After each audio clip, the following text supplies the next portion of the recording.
Colours ಕನ್ನಡದಲ್ಲಿ ಪ್ರಸಾರವಾಗುತ್ತಿರುವ ಭಾಗ್ಯಲಕ್ಷ್ಮಿ ಧಾರಾವಾಹಿಯಲ್ಲಿ ಭಾಗ್ಯ ಮನೆಯ ಲೋನ್ ಕಟ್ಟಲು ಪರದಾಡ್ತಾ ಇದ್ದಾಳೆ. ಭಾಗ್ಯ ಮನೆಯಲ್ಲಿ ಕಷ್ಟಗಳ ಸರಮಾಲೆಯೇ ಬರ್ತಾ ಇದೆ. ತಾಂಡವ್ ಶ್ರೇಷ್ಠ ಮಾಸ್ಟರ್ ಪ್ಲಾನ್ ಮಾಡಿ ಮನೆಯಲ್ಲಿದ್ದ ಚಿನ್ನವನ್ನೆಲ್ಲ ತೆಗೆದುಕೊಂಡು ಹೋಗಿದ್ದಾರೆ. ಲೋನ್ ಕಟ್ಟಲು ಏನು ಮಾಡೋದು ಎಂದು ಗೊತ್ತಾಗದೆ ಏನಾದರೂ ಕೆಲಸ ಸಿಗುತ್ತಾ ಎಂದು ಅಲಿಯುತ್ತಿರುವಾಗ ದಿನಕ್ಕೆ 50,000 ರೂಪಾಯಿ ಸಿಗುವ ಕೆಲಸವೊಂದು ಭಾಗ್ಯಗೆ ಸಿಕ್ಕಿದೆ. ಇದರಿಂದ ಭಾಗ್ಯ ಬದುಕಲಿ ಭರವಸೆ ಮೂಡಿದೆ. ಭಾಗ್ಯ ಮನೆಯ ಲೋನ್ ಕಟ್ಟಲು ನಾನಾ ಪ್ರಯತ್ನ ಮಾಡ್ತಾಳೆ. ಆದ್ರೆ ಹಣ ಸಾಕಾಗೋದಿಲ್ಲ. ಕೊನೆಗೆ ಬೇರೆ ದಾರಿ ಇಲ್ಲದೆ ಮನೆಯಲ್ಲಿರುವ ಚಿನ್ನವನ್ನ ಬ್ಯಾಂಕ್ನಲ್ಲಿ ಅಡವಿಡಲು ಮುಂದಾಗ್ತಾಳೆ. ಆದ್ರೆ ಈ ವಿಚಾರ ತಾಂಡು ಶ್ರೇಷ್ಠಗೆ ಗೊತ್ತಾಗುತ್ತೆ.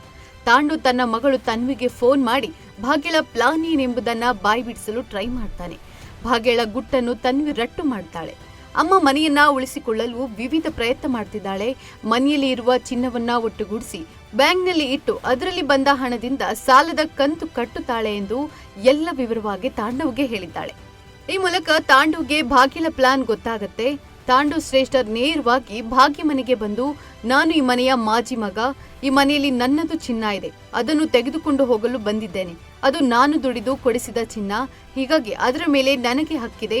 ಭಾಗ್ಯನಿಗೆ ಅದರ ಮೇಲೆ ಹಕ್ಕಿಲ್ಲ, ಅದನ್ನು ನಾನೇ ತೆಗೆದುಕೊಂಡು ಹೋಗುವೆ ಎಂದು ತಾಂಡವ್ ಹೇಳ್ತಾನೆ. ಅದರಂತೆ ತಾಂಡವ್ ಶ್ರೇಷ್ಠ ಎಲ್ಲ ಚಿನ್ನವನ್ನ ತೆಗೆದುಕೊಂಡು ಹೋಗ್ತಾರೆ. ಭಾಗ್ಯಗೆ ಏನು ಮಾಡಬೇಕು ಎಂಬುದು ತಿಳಿಯುವುದಿಲ್ಲ. ಆದ್ರೂ ನಾನು ಏನಾದ್ರೂ ಮಾಡಿ 40,000 ರೂಪಾಯಿ ಅರೇಂಜ್ ಮಾಡ್ತೇನೆ ಎಂದು ಭಾಗ್ಯ ಮನೆಯಿಂದ ಹೊರಡ್ತಾಳೆ. ಮೊದಲ ಸಲ ಗುರಿಯೇ ಗೊತ್ತಿಲ್ಲದ ದಾರಿ ಕಡೆ ಹೆಜ್ಜೆ ಇಡೋಕೆ ಹೋಗ್ತಾ ಇದ್ದೇನೆ.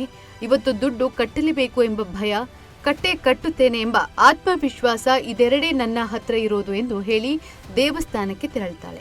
ದೇವರೇ, ಏನಾದ್ರೂ ಒಂದು ದಾರಿ ತೋರಿಸು, ನಮ್ಮ ಮನೆಯವರ ಸಮಸ್ಯೆ ಎಲ್ಲ ಪರಿಹಾರ ಆಗೋ ತರ ಒಂದೇ ಒಂದು ದಾರಿ ತೋರಿಸು ಎಂದು ದೇವರ ಮುಂದೆ ಕೈ ಮುಗಿದು ಬೇಡಿಕೊಳ್ತಾಳೆ. ಆಗ ಬಲಗಡೆಯಿಂದ ಹೂ ಬೀಳುತ್ತೆ. ಇದನ್ನು ನೋಡಿ ಭಾಗ್ಯಗೆ ಖುಷಿಯಾಗುತ್ತದೆ. ಅದರಂತೆ ಭಾಗ್ಯಗೆ ದೇವಸ್ಥಾನದಲ್ಲಿ ಅಡುಗೆ ಮಾಡಿಕೊಡಲು ಕೆಲಸ ಸಿಗುತ್ತದೆ.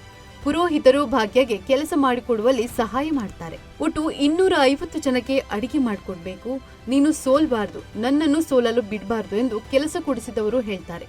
ಇದಕ್ಕೆ ಭಾಗ್ಯ ಖಂಡಿತ ಇಲ್ಲ, ಅಡುಗೆ ಮಾಡಿ ಕೊಡ್ತೇನೆ ಎಂದು ಹೇಳ್ತಾಳೆ. ಆದ್ರೆ ಭಾಗ್ಯ ಒಬ್ಬಳೇ ಇರುವುದು ಕಂಡು, ಏನಮ್ಮ ನೀನು ಒಬ್ಬಳೇ ಇದ್ದೀಯಾ, 250 ಜನಕ್ಕೆ ಹೇಗೆ ಅಡುಗೆ ಮಾಡ್ತೀಯ ಎಂದು ಕೇಳ್ತಾರೆ. ಅದಕ್ಕೆ ಭಾಗ್ಯ, ನನ್ನ ಹತ್ರ ಜನ ಇದ್ದಾರೆ, ನಾನು ಅಡುಗೆ ಮಾಡುತ್ತೇನೆ ಎಂದು ಹೇಳ್ತಾಳೆ. ಹೀಗೆ ಭಾಗ್ಯ ಅತ್ತೆ ಕುಸುಮ ಅವರಿಗೆ ಕಾಲ್ ಮಾಡಿ ಅಡುಗೆ ಮಾಡುವ ಕೆಲಸ ಸಿಕ್ಕಿದೆ, ಇವತ್ತು ಒಂದೇ ದಿನ ಅಡುಗೆ ಮಾಡಿದ್ರೆ 50,000 ರೂಪಾಯಿ ನೀಡ್ತೇನೆ ಎಂದು ಹೇಳಿದ್ದಾರೆ. ನಮ್ಮ ಮನೆಯ ಲೋನ್ ಕಟ್ಟಬಹುದು, ನಿಮ್ಮ ಸಹಾಯ ಬೇಕು ಅತ್ತೆ ಎಂದು ಹೇಳ್ತಾಳೆ. ಸದ್ಯ ಭಾಗ್ಯ ತನಗೆ ಸಿಕ್ಕಿರುವ ಕೆಲಸವನ್ನ ಹೇಗೆ ನಿಭಾಯಿಸ್ತಾಳೆ, ಅಷ್ಟು ಜನರಿಗೆ ಅಡುಗೆ ಮಾಡಿ ಹೇಗೆ ಕೊಡ್ತಾಳೆ ಎಂಬುದು ಮುಂದಿನ ಎಪಿಸೋಡ್ನಲ್ಲಿ ನೋಡಬೇಕಿದೆ.